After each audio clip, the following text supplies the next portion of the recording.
एक मोहन नाम का धोबी कपड़े धो रहा था और मन ही मन गुनगुना रहा था।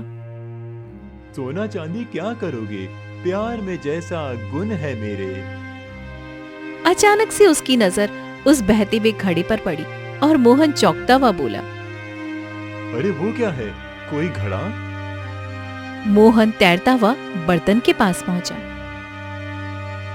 उसके बाद उसने बर्तन को खींचा और जैसे ही वो बर्तन देखा उसकी सांसें रुक गई। अरे ये तो बच्ची है और इतनी नन्ही सी जान। वो इतना कह ही रहा था कि तभी ऊपर से पंखों की तेज आवाज आई। उसके बाद ऊपर से एक मादा काली कोयल उतरी और एक झटके में उस बच्ची को पंजे में दबोच कर उड़ गई।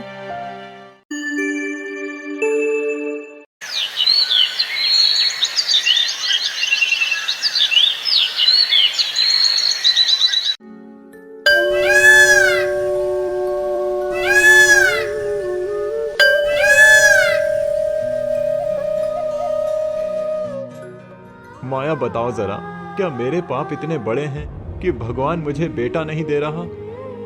ऐसी बात मत करो जी, बेटा बेटी तो भगवान की कृपा से होता है। बस अब और नहीं सुन सकता। चार चार बेटियां दी हैं तूने मुझे, अब पांचवी बार क्या सोच रही है? तो मैं क्या करूं जी, जो होगा वही ऊपर वाले की इच्छा होगी, इसमें मेरी क्या गलती है।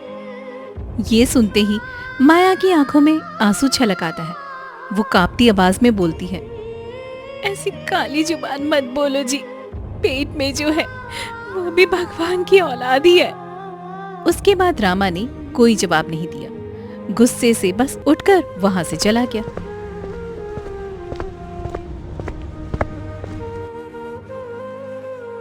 उसके बाद उस रात माया सिसकती रही, भगवान अब की बार मेरी लाज रख ले, मेरी लाज रख ले भगवान। कुछ महीनों के बाद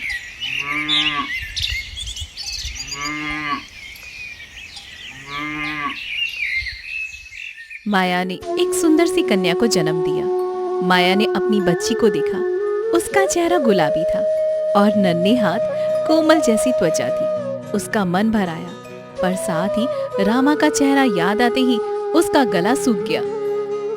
अगर उसे पता चल गया तो वो मुझे जिंदा नहीं छोड़ेगा।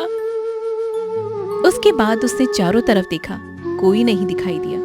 वो धीरे से उठी और पीछे के रास्ते से बाहर निकल गई। रात का अंधेरा था, आसमान में बादल गरज रहे थे और वो चलते चलते एक नदी के किनारे पहुंच गई।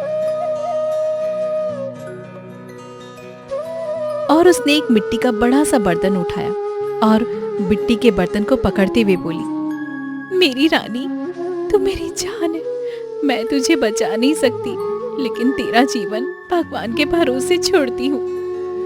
उसके बाद उसने बच्ची को बर्तन में रखा और धीरे धीरे नदी में बहा दिया। बर्तन लहरों पर जूझता हुआ आगे बढ़ गया।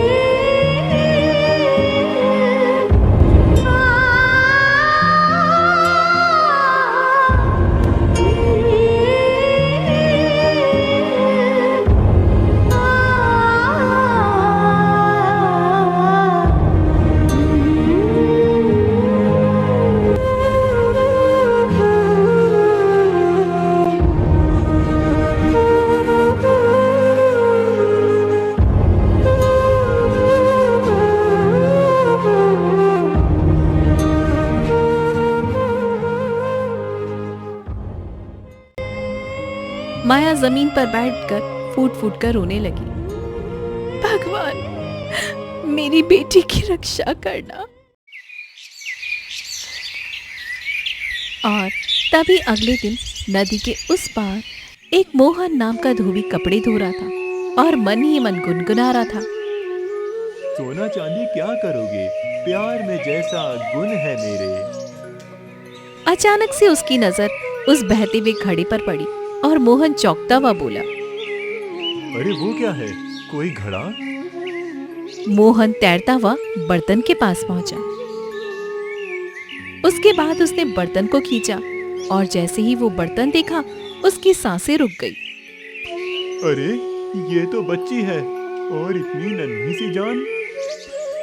वो इतना कह ही रहा था कि तभी ऊपर से पंखों की तेज आवाज आई। उसके बाद ऊपर से एक मादा काली कोयल उतरी और एक झटके में उस बच्ची को पंजे में दबोच कर उड़ गई।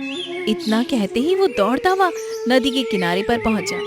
तब तक काली कोयल आसमान में ओझल हो चुकी थी। कोयल उड़ती हुई एक ऊंचे पीपल के पेड़ पर बैठ गई।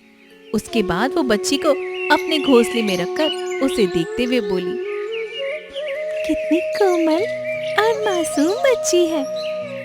उसके बाद उसके दिल में अजीब सी ममता जाग उठी। नहीं नहीं, मैं इसे नहीं खा सकती। अब ये मेरी बेटी होगी। अब तो मेरी बिटिया है, मेरी लाडू। मैं तुझे पालूंगी, तुझे सब सिखाऊंगी मेरी बिटिया।